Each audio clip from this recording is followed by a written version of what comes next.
చాలా కాలం రిలేషన్షిప్లో ఉంటే రేప్ అనలేం. అలహాబాద్ కోర్టు సంచలన తీర్పు. ఈ మధ్యలో మనం చూసుకున్నట్లయితే దేశవ్యాప్తంగా చాలా వరకు చాలా రోజులు రిలేషన్షిప్లో ఉంటారు, కలిసి ఉంటారు, చట్టపాటాలు వేసుకొని తిరుగుతారు. ఏమన్నా చిన్న తేడా వస్తే ఇక రేప్ కేసు పెడుతుంటారు. కానీ అలహాబాద్ హైకోర్టు మాత్రము సంచలనమైనటువంటి తీర్పు అయితే ఇచ్చింది. చాలా కాలం రిలేషన్షిప్లో ఉంటే, ఇద్దరి అంగీకారంతో రిలేషన్షిప్లో ఉంటే దాన్ని రేప్ అనలేమని చెప్పి తేల్చి చెప్పింది. చూడొచ్చు, లివింగ్ రిలేషన్షిప్ పై అలహాబాద్ హైకోర్టు సంచలన తీర్పు వెల్లడించింది.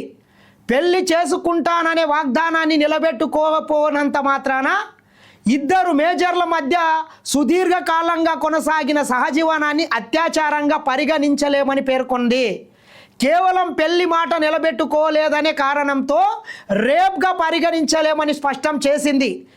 ఈ విధమైన సుదీర్ఘ బంధాలు విఫలమైనప్పుడు వాటిని క్రిమినల్ నేరాలుగా మార్చడం న్యాయ ప్రక్రియను అపహాస్యం చేయడమనే అవుతుందని ధర్మాసనం వ్యాఖ్యానించింది. ఈ మేరకు నిందితునిపై ఉన్న రేప్ సహా అన్ని క్రిమినల్ కేసులను కోర్టు పూర్తిగా కొట్టివేసింది. నిందితుడు సరోజ్ అలియాస్ సంజయ్ కుమార్ దాఖలు చేసిన పిటిషన్ను అనుమతిస్తూ జస్టిస్ వివేక్ కుమార్ సింగ్తో కూడిన ఏకసభ్య ధర్మాసనం ఈ ఉత్తర్వులు జారీ చేసింది. ఈ మేరకు 34 పేజీల సుదీర్ఘ తీర్పును వెల్లడించింది. ఇట్లా ఉంటుంది అన్నట్ల ఇష్టం వచ్చినట్లు చేస్తాం, మాకు అవకాశం ఉన్నదని చెప్పి రేప్ కేసులు పెడతాం, ఈ కేసులు పెడతాం, ఆ కేసులు పెడతామంటే తగిన బుద్ధి అయితే చెప్పింది అని చెప్పొచ్చు. ఏం జరిగింది అంటే, ప్రయాగ్రాజ్లోని కల్నల్గంజ్ పోలీస్ స్టేషన్ పరిధిలో 2019లో నిందితుడిపై ఐపీసీ సెక్షన్ 376, 323, 504, 506 కింద కేసు నమోదైంది. ప్రతాప్గంజ్కి చెందిన ఓ మహిళ పోటీ పరీక్షల కోసం ప్రిపేర్ అవ్వడానికి 2014లో ప్రయాగ్రాజ్కు వచ్చారు. దూరం బంధువు అయిన నిందితుడు ఆమె చదువుకు వసతికి సహాయం చేశాడు. ఈ క్రమంలో ఇద్దరు ఒకరినొకరు దగ్గరై రిలేషన్షిప్లోకి వెళ్ళారు. పెళ్లి చేసుకుంటానని నమ్మించి నిందితుడు తనతో శారీరక బంధం పెట్టుకున్నాడని, ఆ తర్వాత పెళ్లికి నిరాకరించాడని మహిళ ఎఫ్ఐఆర్లో ఆరోపించింది. పెళ్లి ప్రస్తావన తెచ్చినప్పుడల్లా తనను కొట్టి బెదిరించాడని పేర్కొంది. అంతేకాకుండా నిందితుడు తనతో కలిసి ఉన్నప్పుడు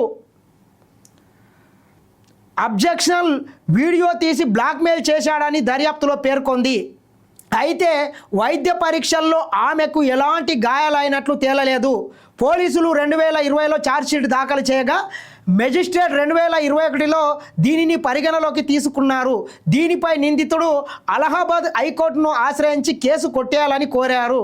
ఇరు పక్షాల వాదనలు విన్న న్యాయస్థానం సుదీర్ఘ కాలం పాటు కొనసాగిన బంధం విఫలమైతే దాన్ని అత్యాచారంగా మార్చడం చట్టాన్ని దుర్వినియోగం చేయడమేనని, ఇది కేవలం పరస్పర అంగీకారంతో సాగి ఆ తర్వాత చెడిపోయిన బంధం మాత్రమేనని స్పష్టం చేసింది.